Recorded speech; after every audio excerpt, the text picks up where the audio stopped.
and welcome to another episode of Unboxing Women, where we explore the gender gap in the music and entertainment industry. If you're active in the music business, an independent artist, a musician, or are just curious about how it all works, then this pod is for you. My name is Maika, and with me is my friend Dinah Rex, and we are both independent recording artists based in Europe. After having been called a bitch for knowing what we want, we were fed up and decided to be such a bitch and reveal what really goes on behind the scenes. You can listen to us on your favourite podcast platform and our YouTube channel. Today, we are talking about producers and producing your music. So it's another one in our how-to series, how to produce music. Yes. People who are listening to this will kind of have an idea, but indeed we can go over what we've experienced in the meantime with all the releases that we've done, because I know that you have worked with one specific producer, or have you had more? I've worked with one producer who does it professionally. Okay. And I've worked with some people beforehand that were either producing semi-professionally or amateur-based, but no, actually semi-professionally, both of them, because one was at uni and one was afterwards, where I recorded Drifting. I actually have a different version of Drifting recorded. Oh. Yeah, because that was one of the first songs I recorded.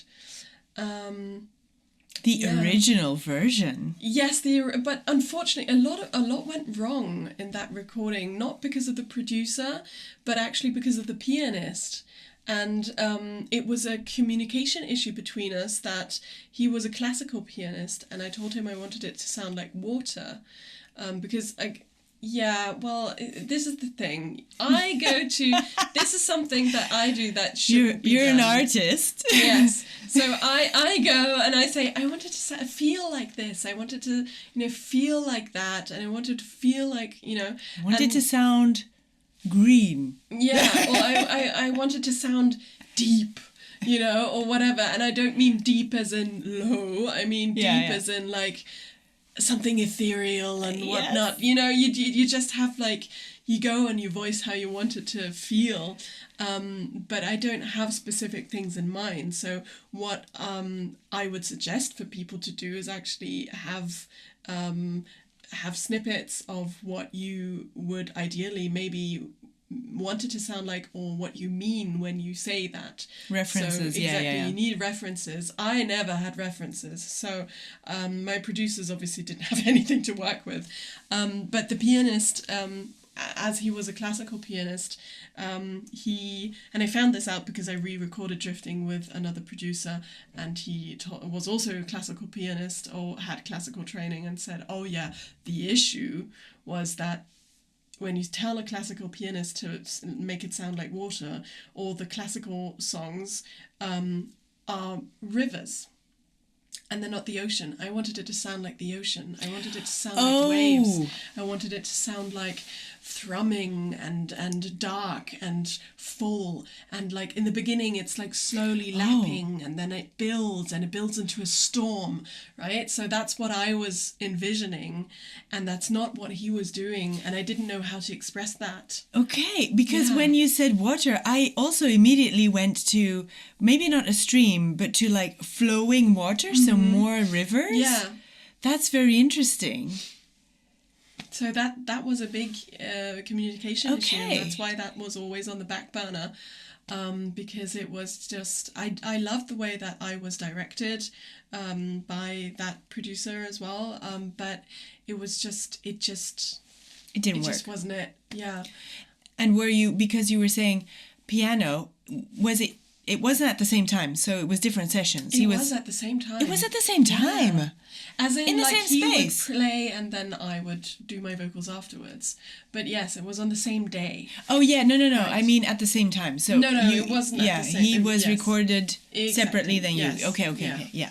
Yeah. And it was also, the piano was a little bit out of tune, and obviously this was Okay. it wasn't even really professional, because he didn't want any money. Well, the pianist also at the end didn't want any money for it, because he was like, well, you know, this is, I was glad to do it, and this is you're starting out and stuff. So he was really nice. So I don't know, it was an interesting experience. And then I obviously went into the studio the first time, into like a professional studio. Well, not the first time, but with my own songs. How much time was in between? That's a good question, because it's been a while. Couple of years. I feel like, I feel like, no, not in between that, I think. But I feel like it was at least a year in between those sessions. Still, I think just the experience of recording something and then not having it be exactly what you want, and then just living with it, and then finding out with experience, like, okay, how am I going to solve this problem? How am I going to better communicate what I need them to do, or how, you know, and that helps a lot. I also have different versions of different songs that are out that were recorded, but really like a long time ago, with a lot of years in between, and where you're sitting with this and you're like, yeah, it's nice, but it's not completely what I want. And then figure out who to work with on this, how to change it. Is it worth the time? Will it be better? Stuff like that. So those are all good questions to ask yourself. And you don't have to go to a professional producer, because obviously they do cost a lot of money as well. If you trust somebody, if you're, you know, have friends or whatever who are producers and who can help you and whatever, or people you're studying with, and everybody's growing, and just have fun. I think it's a lot of having fun. And not, you know, being there and being stressed, like, oh God, this has to be perfect. But at the same time, even when it's your colleagues from uni, a lot of the time it'll still be you are the one wanting to get this recorded. So obviously, well, not a lot of the times, all the times, you are the one wanting to get this recorded. You are the one who will have to do all the organizing, who will have to remind people, who have to ask, oh, have you rehearsed this yet? Yes. So that, you know, it's actually, do you need me to rehearse it with you so that we can work out the kinks and stuff like that? You need to do that beforehand, because students, a lot of the times, if you're doing it for a friend, you won't put in the effort that you usually would for a paying gig. Right? That's the issue, right? So the thing is, if it's not fun, people are gonna not do their best. Oh, they're not gonna, well, if it's not fun, they're not gonna do it. Exactly, right? But even if it's like just, oh, I really like this person, I want to do them a favor, it's still kind of like, it's low priority. So, and that's, you know, that's normal. Because you prioritize things that you actually get paid for.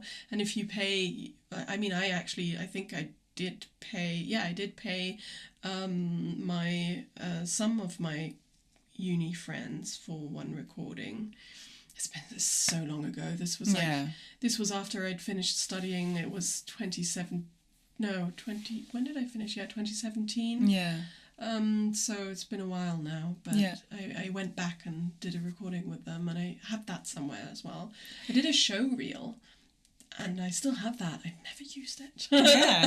No, but it's cool. I do these lyric explainer videos where I kind of go through the process of a song, explain the lyrics as well, but also how the song came to be. And I've also shown, like, you know, old snippets of what the demo was like, or what, you know, and it's like completely different than the actual song. And I think that's a learning curve. I think, yes, do things for free for other people, you know, if it's fun, and if they're your friends, if you want to do favors, or if you need the experience, do that. Also take those things if people want to do that for you or can do that for you. And it might not be perfect, but it will give you the experience of knowing what you don't want as well, which is also very important, which might even be more important. I feel like it's more important. I feel like also, just because it's your first time in the studio, it doesn't mean you don't know what you want your song to sound like. Right? So a lot of times people will try to push you into a certain direction. Yes, that you yeah. don't really want, and also don't know how to say no. Yeah. And at that point, that is how you will say no, because you're not paying that much money to have it sound wrong. No, exactly. Yeah. And that's the pressure when you are paying a lot of money, that it has to be good, and you're in there as the artist, like really stressed, like, oh God, and this, how can I relay to this really great producer who yes, I'm paying them a lot of money, but wow, they want to work with me. Oh my God. And you're feeling so like kind of privileged, and you're like, oh, but he's the expert. I've had that where I'm like, this person is actually the expert. I'm not going to say too much. But then it wasn't really what I wanted. No, because it's not your, you're the expert for your music. Yeah, right? So that's not good either, But yeah, it's a fine line sometimes. And basically the fact that I did that and maybe wasn't super happy with some of the songs at that moment taught me what I do then need to do to own it. And sometimes, it's fine. You can have them, they want to try something out, and you just let them.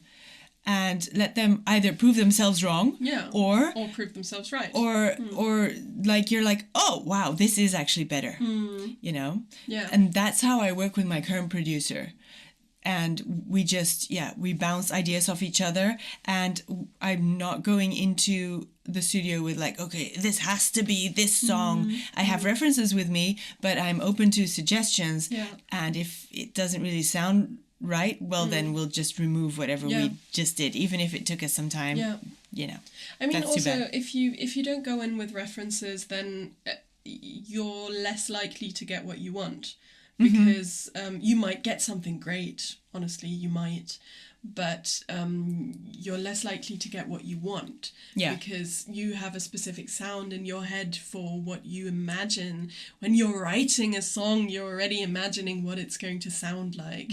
And even if it's just piano and your song, your voice,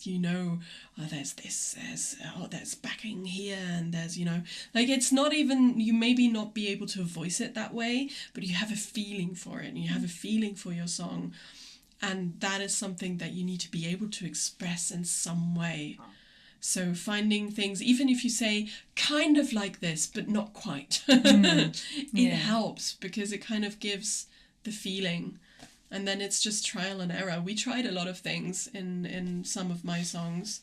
We tried out getting the right sounds for the synths and stuff like that. And he had like really amazing strings that he just put in. And it just, it was a really great experience working with him. So that was really nice. But you're talking now about the professional producer. Yes, I'm talking about Jens Luck. That you did the EP with. Exactly. Okay. He was amazing. He did a lot of work. Also, I think we spent 3 or 4 days in the studio. Oh wow! Yeah. And it was great. He really understood me. He was very understanding, even though I didn't come with references, and even showed me some of his own references, how he imagined my music to be, and that's when you learned about references. Yes, that is when I learned about references, which was a tad too late. But did you not come in next day and say, maybe this or that? No. Okay. No, I feel like I'm, a lot of the time I'm very passive about what I want to be able to express it, but then I'm like, I don't know if this is actually correct for my music, and I don't know if this will translate, and I don't know if this will... So I didn't have the confidence to say, this is what I'm imagining, and how can we make it work? Like, I know it's not going to sound exactly the same. I didn't have that, and I also... a lot of the times I stand in my own way. I stand in my own way by thinking I can't do it. right? And thinking and getting in my head and getting stressed, so I end up procrastinating and stuff. So yeah. different topic again, but so I didn't do That's that. one for creative burnout. Yeah, it's one for creative burnout. Yeah. We did one on imposter syndrome already, so we might have to do a follow-up at one point. Yes, we must. So you do, you've done a lot of producing, right? So you've worked with a lot of producers, but you also do some yourself, right? Yes. Well, I want to do more myself. Time is always the issue. I have produced, but I've produced house music, which is a little bit different than doing pop. Yeah. I've worked with a lot of producers for pop. I've worked with Jimmy Greco, who was in New York, in Queens, and then Jacoby, he was in Manhattan. Yeah. So there's those. Then I worked with a producer in LA as well, also Belgium, also a female producer in Sweden. I didn't actually go there, so that was remote. That's also a little bit different. And so, now the thing is that I've learned that I really like to sit with the producer and just be there, listen to what they're doing. You know, sometimes when my current producer, he's working on drums, he... you can hear all the samples that they're going through, because a producer's work is like half the time is just sitting and listeking to all the claps that exist. Or knowing which clap to source. Yes, exactly. But mostly it's like, okay, let's go. And then the hi-hats like, ksh, ksh, ksh, ksh, this is just the whole day. It sounds very glamorous being a producer, but it is really just listening to all of this stuff. You get a lot of audio overload. Yes. So I'm listening, and then I'm like, oh, that one, so we and that way you're actually in the room. Half of the time I'm doing something else, because I don't need to be attentive all the time. He's working on the structure of these drums. So, I've kind of said, okay, this kind of beat with references, and the thing with references is you do have to kind of have a look at your BPM as well. Don't take a very slow song when you're making a fast song. It won't really translate that well. So do look into the same kind of tempo or the same kind of genre, so that you can translate what you feel and hear inside your head outwards. And it is very hard.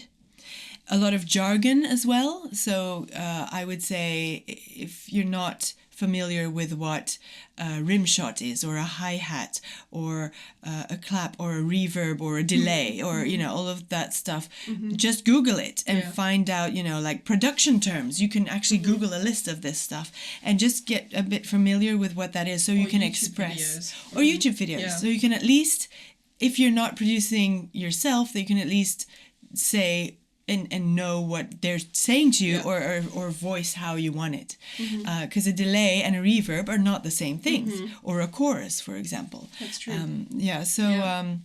I think that's really important, to have the jargon, so that you can express yourself. Yeah. But you record vocals yourself all the time, or do you do that with a producer in the studio as well? No, I do now. I used to do it with the producers, but then having more experience, I now know that I want to be alone, because I want to be able to do unlimited takes. I love not, having anyone in the room, so that I can just do ugly stuff, or that I don't have to be self-conscious. I know that you don't have to be self-conscious with the producer there either, but you do it anyway. You are it anyway, and there's limited time, because you're actually paying for their time. So I prefer to prepare my vocals on my own, so that I can take whatever time I have.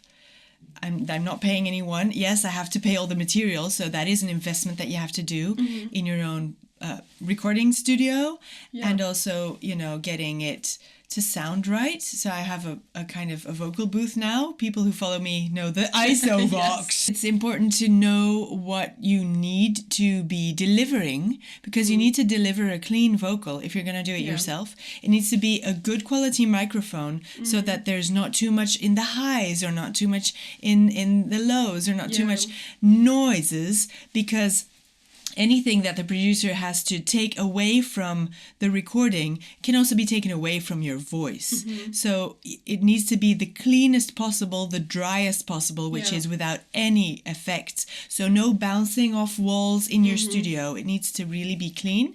Also, I do my own cleaning up of recordings. So that's making sure that there are breaths where I want them to be. Sometimes you're anticipating a little bit and you take a breath and only then comes that, and it's a bit weird when you hear it like that. So you can actually cut out a part of the, like just stick the breath to the if you want a breath there. A lot of pop songs take out the breath. And so you can experiment with that and see what you want. Don't throw them away completely, because sometimes you might want the breaths. So it's best to leave them in and then on mute. And put them on mute, or just see when you're marrying the vocal with the actual recording in the end, because first you do a demo. I like to actually have a demo of the song, like pretty much where you want it to go. Then start experimenting again with vocals, because you write the song first, then you do the demo kind of ish, then you record vocals, and you live with the song.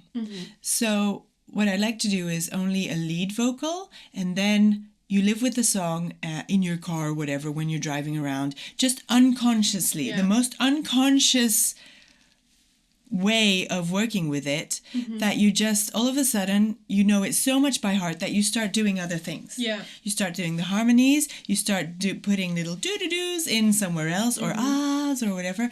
When you're working on this really consciously, it's like very constraining, because you're like, I have to do a backing vocal here. You don't. You have to see what flows. So basically, the longer you live with a song, so the older it gets, really, the more you can play with it and know it and find the natural thing to do in that song, and that's going to sound great when you actually record it afterwards. That's the same like with writing songs. Like for me, the middle eight always takes a couple of weeks after I take a break. I don't finish writing a song in one go, because for me the middle eight is something new, and if I'm experiencing, like living through the experience that the song is about, I need to learn. I need to move on. I need to kind of get into a different headspace to be able to write the middle eight, to be able to bring new information. So it's like that. It's you have to sit with your music. You have to sit with what you've been doing and let it just kind of become less of the moment than when you wrote it. Less new, more familiar. Yeah, absolutely. So that's how I'm working now, because I didn't used to do anything. I mean, you start something and then you learn and then you do it differently the next time, so used to is the wrong word to use, but it's true that you write songs and you have like this idea, and then you go into the studio and you're like, okay, this has to be perfect, and this part, I really want this part, but actually it doesn't work. So, and then you're stuck because you're recording all these parts with this producer, and you can't record parts after because they're going to sound different, because you don't have the same microphone, you're not in the same space, so mixing and matching, you can't do that. You have to really do it in one space with the same settings. I've used extra parts like that and made completely, like, put them into different songs. Into different songs, yeah. Actually, in Your Smile, the bridge in Your Smile was from a completely different song before. And, recorded at a different moment? I don't think I even recorded that. I just, it was from a different song, and I'd written a song, and it didn't fit as well there, and then... Oh, that way you mean. Okay, so it's not that you recorded it and then took the recording out and put it in that one. Okay, yeah. No, it's just when writing you changed it, and then it's like, okay, this doesn't fit, so I'll put it somewhere else, or I'll leave it because I love it, but, you need to put it... I've had that else. Too, Yeah, I've had that with something that's out. Yeah, because there's some things that are just... You just don't want to stop. Yeah. You don't want to get rid of because they're so good. Yeah. Yeah. I think it's the bridge of Burning Up. I love it. I really love it. The rest of the song is like, oh, okay, I don't know. Every song that I've released, obviously I've loved at one point. Yeah. It's how it sticks with you, Mm-hmm. but the bridge of Burning Up is really something that I love to sing. Yeah, it's so fun. Yeah, it's crazy. It's Go and listen to Burning Up. Yeah, and your smile. Your smile. Or drifting as well. Oh yeah, drifting as well. Yeah. No, but so when you do your vocals at home now, but when when you were in the studio, was it also that the producers, because my producer very much told me to enunciate more, right? To enunciate the words because it brings over the emotions more. Okay. That was his opinion, obviously. Obviously, if you have people like Lewis Capaldi, you can't understand a word they're singing a lot of the time because it's just like, firstly, he's got his I think it's Glaswegian accent, so a Scottish accent, and it's the people are going to shred me if that's the wrong one, but it's definitely Scottish. But basically and I think that's so emotional because he's singing with emotion and it doesn't matter if you can understand the words properly. And so I now have very clean songs that you can understand everything I'm saying perfectly. And it did actually in that moment help with the clarity. Like it gave me a different focus. So maybe I sang it in a different way through enunciating more. But it's interesting because those are methods that I wouldn't usually use. Would you do that again, or would you say no? I really want to sing it the way I want to sing it. I think I'm good with trying out the enunciating more because that is something that can be beneficial and it can be good. You can try both and see what you prefer. Yeah. But a lot of my not a lot, some of my notes were auto-tuned afterwards. Yeah. Because we all use auto-tune at Yes. some point, because my producer had perfect pitch. Oh, so God. he would hear it if it's like just a little bit off, and he'd be like, "Oh no, you did it wrong," and I'd be like, "But that's how I always sing it, and that's also character." the emotion. Yes, it's the emotion and it's the character. So that's one thing I wouldn't do that way again. I wouldn't let, some bits, sure, auto-tune, but some bits where I'm like, no, but that's the feeling, that's the emotion, that's the things that also people in older recordings, if you look at jazz recordings, or you've even it doesn't, you don't even have to go that far back. You had one take, right? Or and that's the emotion and that's the imperfections that make it nice. Yeah. Right? And I think it adds character, and that's one thing I wouldn't do again. Okay. Yeah, I see what you mean. Yeah, I certainly have places where, it was auto-tuned and I said, I can't know that. You have to make it the original thing that I sang because that's how I want it. Yeah. And I know it's not perfect, but that's just it, Yeah. So, yeah. Yeah, it's crazy. You get so many things kind of... Yeah. Well, it depends also on what genre you're doing. Obviously pop, it's going to be auto-tune, it's kind of it doesn't have to be perfect, but it is most of the time perfect. Yeah.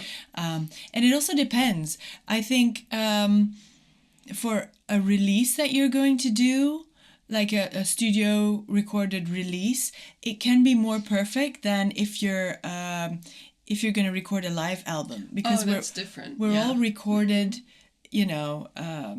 obviously it's not separate, so you might not even be able to auto-tune it, but even if you were, it just doesn't have the character anymore. No. So or for different things, you just don't need to have it so perfect.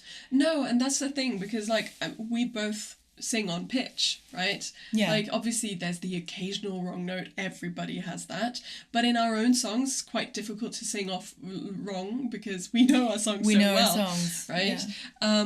And also they were made for our voices, so it's not like there's anything super crazy in there that we can't reach, right? No. For me it's very much like I'm saying, with living with the songs.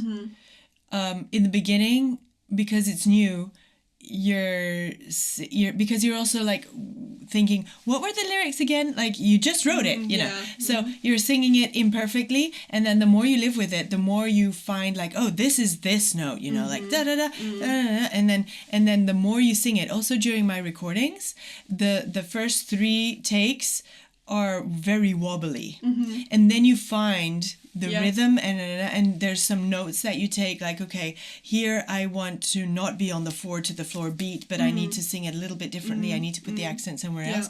And then once you get used to that, it's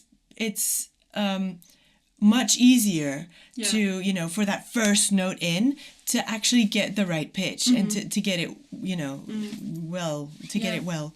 But it's also, that's a reason why I find that, well, not I find, I think that you should be singing your songs way before you go into the studio. Way you need before to you record. practice. Absolutely. Don't go into the studio and have that as your practice. You want your voice to know exactly where it's going. You want to be able to, if you want to, like, have some frills or something that you try, but then maybe you've tried them before and you know which one you want to go with. So you want to know what you're doing, and your voice needs to know what it's doing, because it actually learns the songs while you're doing it. Yeah, it does. Yeah. On the other hand, well, not on the other hand, but yeah, what I want to say is, indeed, like, I do a guide vocal. I write a song, you do a guide vocal, and then you can go into the studio with that guide vocal and your references. You maybe have done some basic production stuff that you can show the producer. And it's really great to not have put so much energy into the vocal either. It's just one, you know, I don't want to say one take, but not that many. You're not going to clean it up. You're not going to like auto-tune it or whatever. Just do the guide vocal as well as you can, just the one take. Because then you can start building up the song around it, and then you can hear, here, you know, I might have to sing this differently because it's more fun, or it's you know, it makes it different. It was a little bit always the same, so I can switch it up here, and that gives you the liberty to go back in and say, okay, with this production, I'm going to sing another vocal. And let's see how that pans out, and indeed live with that one a little bit. So that's really nice. So I think production-wise, also, if you're not comfortable with a producer, then change, you know. It's really, you really need to be comfy with that person, to be vulnerable as well. Oh God, I've cried so many times in the studio. It's really ridiculous. But it's because the producers that I've worked with, some more than others, but they coach you as well, and then they really, some of them really know how to get that emotion out of you, and it is emotional, and you wrote this song for a reason, and you were hurt, or you were, you know, you had this experience, and they kind of make you go back in to have that vulnerability, or that, and that's, because sometimes you think that you can just go there and like, because I know how to sing the song, but no. And so they kind of have to coax it out of you. And then you're like, oh, you know, I'm so sad. And then you start telling them about the story, and everybody's crying, and you're like, okay, let's take a break, but hold that thought and go into the studio then. So it's also, it sometimes can be very emotionally draining. I always need a break after having made a song, and also from the song. Because you've heard it a gazillion times, and you hate it. That, but also, like, you're like, okay, that's out of my system. Get away from me right now. I don't want to deal with these emotions right now. Because I just got over them. So, But so the thing is, in the process, you have to let yourself get carried away with it, because otherwise the song will be as good as it can be. And it is tiring sometimes, and mentally draining, but you have to get through this, and it'll be so much better in the end. It's the same with my last music video, which I haven't released yet. So if I have released it by the time this episode airs, I'll put it in the show notes. But the last music video I did was one of my most vulnerable songs, Child. Yes. Okay. I was going to say the title. Yes. Go listen to Child. It's out now. It is. It has been for a while. I don't know the video, obviously. I need to find the right time to release it. And it was such a beautiful kind of scenery, and the people I was working with, I'd been working with for the past music video, at least the past music video, if not earlier as well, the one before. And at the end, we did a lot of close-ups. Like, the beginning is dancers as well. Like, we know my music videos by now. I have a lot of dancers and do like lyrical dance, and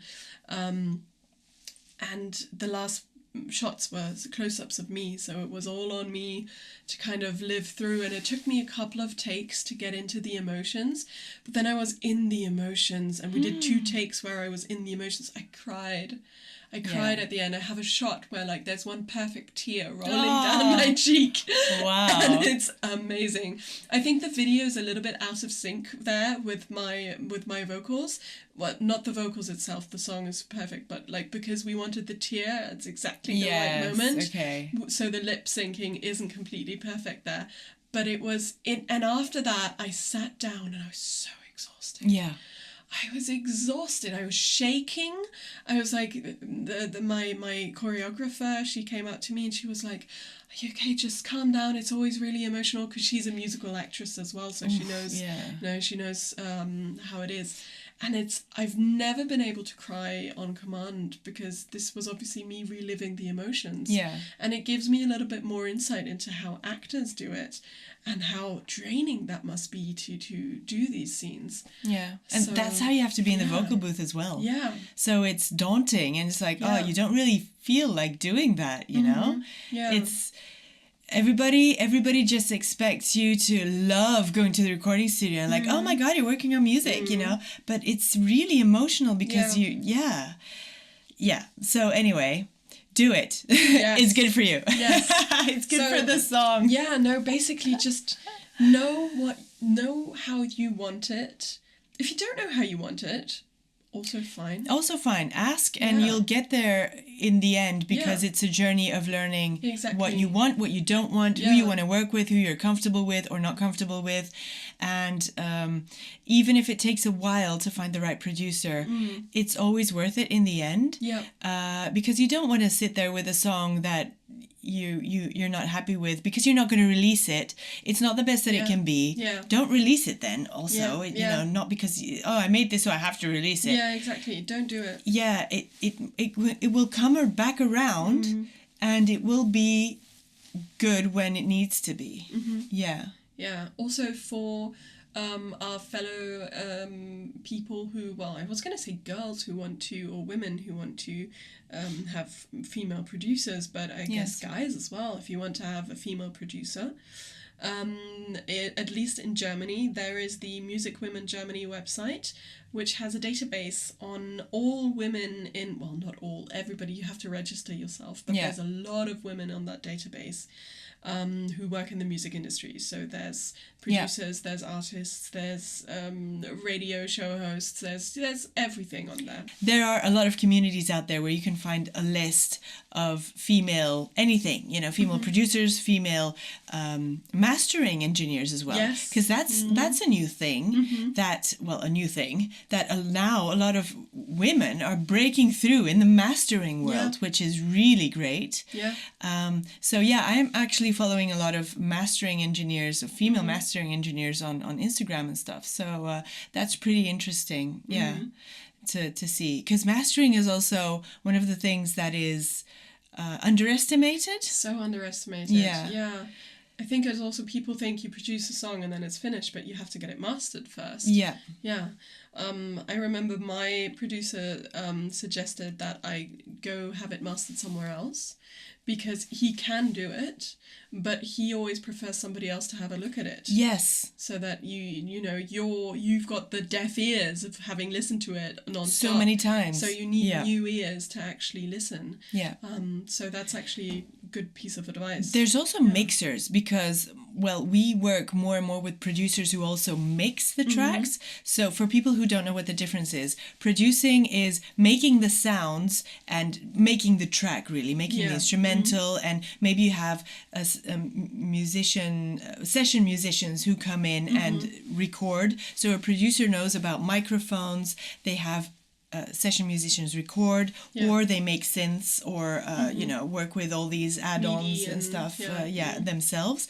And then a mixer actually mixes the tracks like one as opposed to the other. So the volume of the different parts between each other, and they also do some like panning and mixing stuff that way. So it's not only the volumes of things, it's also the place in the song of things. You can put one thing to the left, another thing to the right, one thing a little bit, and you can make it wider or more in the listener's face, really, in your ears. And so that's the difference. But a lot of producers also mix at the same time, because you can't have like a clap that's like really loud. Obviously, you're going to put that a little bit, not as sharp or whatever. Yeah. You're going to put a reverb on it or not. Yeah. So producing and mixing are very close together sometimes because they both have to do with creating and also with the effects, the placement.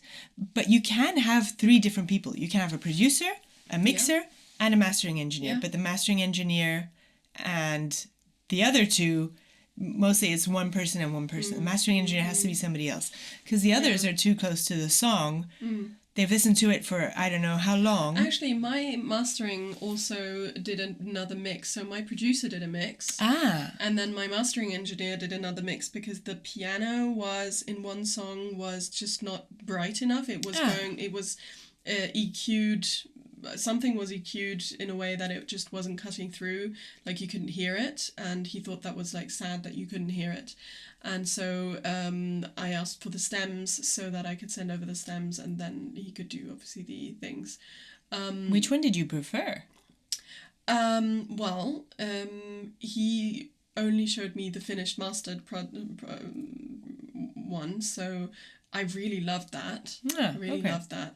I don't know if I would actually... I think if I listened back to it, I would probably be able to tell the difference. But I don't know. It just... Yeah, their ears are amazing. They don't hear like other people. This guy was so funny. He was insane as well. But he... As in, not insane as in mental, insane as in he was... Amazing, yes. Because he had imported volcanic rocks from somewhere to put on the side of his studio walls because they were sound absorbent. For the damping. Yeah. Wow. And he was like in an attic of an old house somewhere in Hamburg, and it's called Soundgarden Mastering. It was Chris von Rautenkranz, and he has mixed for a lot of people. I think also the Scorpions. I need to check. But, so he's mixed for a lot of people, and he has this like thing under the roof where he sits and he masters, and like that's where I was allowed to sit and listen to the songs and have it, because that's the perfect position to sit in. Yes, you have to sit in the perfect place. Yeah. And we went through things as well, and I don't know if we changed things, but we certain things we were just like okay. And it was such an amazing experience, honestly. Just need to do it again. So if you haven't done this yet, if you haven't produced your music and had it mixed and mastered, be there. Be in the room. Don't just let people take it and give you something back. Yeah, you want to be involved. You that's part of the journey, especially as an independent artist. I feel it's just it's your baby. Your music is your baby. You want to be able to do... You don't want to give it away until the last minute. And also comping. I don't know if people don't know what comping is. It's the choosing of the takes that you did, choosing which ones you're going to use for the final. Important. And sometimes it's a word from one and a word from the other. Ideally you have sentences, but in pop it doesn't happen. It's a word here, a word there. And so I've learned to do my own comping, because every time that I was with at the very beginning, I was singing in the studio, and then the producer was comping, and then I would sit there behind them and be very involved in this. And they would say, usually the singer isn't as involved in this, and they just let us do it. And I'm like, no. I'm listening at the same time as you, and I need to, I'm choosing my takes. I did that too. Yeah. But there are a lot of singers who don't care and who just let them comp. I'm like, what? Strange. So I do my own. Obviously, I record myself, but it actually came from because I want to comp myself and take the time to comp, and it takes longer than a day. It takes ages. So I can't record. Yeah, I think when I record a whole song with all the harmonies and the backings, etc., and cleaning up and comping and also auto-tuning, because I do that myself as well. Which sometimes isn't great because I'm too close to it. So that I try to give it away. And then hear back and we'll see what happens. But I try not to do that part because then I've done too much of with the vocal. I mean, not too much autotune, but it's just you've altered it too much already. And the thing is that I usually use too little autotune on myself. And it needs to be more for pop, or it needs to be, I need to let it go more. Oh, so strange. So, I'm very conscious of, that doesn't sound like me. I don't like that. So then I keep it original, but that's also not, whatever. Anyway, and I think it's because of the comping part that I started to do it on my own, because I want the control over the comping. And I can't, sit there behind the producer who has the mouse in their hands, like going through the thing. And I'm like, I wanted to listen to like 1/2 a second more of that to know if we, we're going to take. So I just do it myself now. And it's really, it came from the comping part that I just wanted the control over. Yeah, makes sense. Do you have snippets of vocals that sound auto-tuned but aren't? Oh, absolutely. Yeah. Because I have this one thing in my nose that when it's a specific note, and if it goes past that, it sounds like there's a flanger on it. A what? A flanger? I don't know. It's an effect. It's like you have a wobble as well, but you have a flanger is like a filter. Yeah. So it's like the one that goes that one. And it sounds like there's an effect on it, but there isn't. It's some kind of vibration that my sinuses do on this one note. And I had a producer, I actually had two producers, like break their brains over this because they were hearing it, and I didn't know what they were doing because they were they didn't say anything, and they were like looking at the recording original, and then I'm like, what is he doing? And like like turning knobs and like and like putting stuff on it, and like what is this sound? Where is this coming from? Is it something in my studio that's reverberating? It's like no. It's my nose. It's inside my face. So, and I'm fine with the sound, but it sounds kind of robotic. It sounds like there's something on it, but there isn't. And I've had a couple like worry about it, and I'm like, no, you can leave that. That's fine. So it's funny. Yeah, it's funny. I don't have that specific, but I also have one part in I don't remember which song it was. One of my songs, I have a part where it sounds auto-tuned. It just sounds super auto-tuned to me. And the producer was like, no, that's how we recorded it. That's the original. That's so funny. And like we had several takes of that, and it always sounded auto-tuned. And I was like, okay, well, I guess that's what it sounds like. So that's what we're taking. But it annoys me because it's like the rest of the auto-tune isn't obvious, because I hate obvious auto-tune. Right? But it's just this one bit, and I'm just like... And couldn't you like do it differently? You like go back in and say, okay, I really need to sing this differently. I could have. I didn't. You didn't.